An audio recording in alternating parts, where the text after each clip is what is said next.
ko chief maitwa seko naye sika ko KENZA kudikwa mna KENZA ine kuzvitakatangarini kunyepera hamuna KENZA imi chiro takuda kutopinda muchirwere izvozvi unzi it's either makuda kutoenda kupositive kana kuti achiri masiki ari kukuibvisai ropa ya makaimba kandima kamaiwe riwo ye maiwe avakazi vanouya vega but hatingati vanhu twakuita KENZA ino vanhu munhu pari kutarisira kuti makadya muchero musina condom munogona makaita ka-AIDS ega saka isati yatumbuka izvozvi kuita AIDS because izvozvi aisati hapana ari kuziva kuti HIV kana kuti ari kuziva kuti chi icho munhu kuchipatara mazvinzwa kuchipatara izvozvi maCD4 isati yadzika CD4 zvinoreva kuti ma-white blood cells ari muropa iwawo ndo vanokurwira iwawo ndo vanokuchengetedzai musata hanya nevanhu vanotaura kuti waita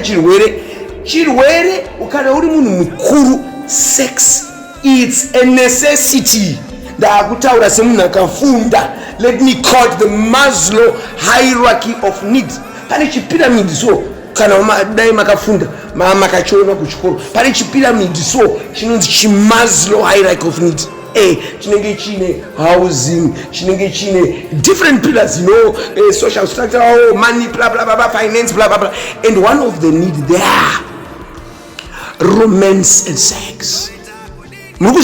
So what am I trying to say? Semunhu mukuru to have sex, it's a necessity. Psychologists, sociologists, scientists have collaborated to say it's a necessity.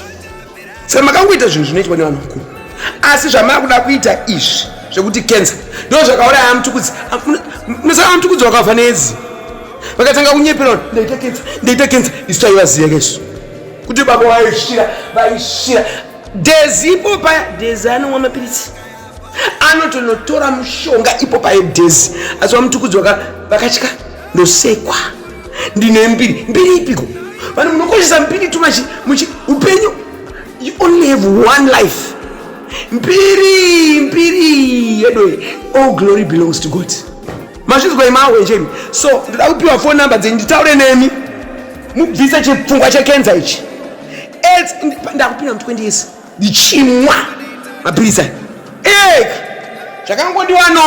Ndakangondiwano ndiri mwana mudiki ndakangoitwa ndakaitwa ndikarepuka but ndorasa upenyu wangu. Because of people who say this fuck off nema people and pasa nema nini handiramire my opinions evanini my life comes first.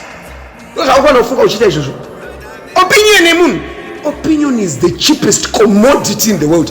Anyone can utter an opinion but upenyu ukadzamara wakwe ati au replace again ati wane umwe munhu achazonza nonzi chief muri kuninzwisisa ingatibatei zvakakosha izvozvo zvakakosha kuti tizive the essence of life. Please, I need your number. I want to talk to you. Mira izvo KENZA izvi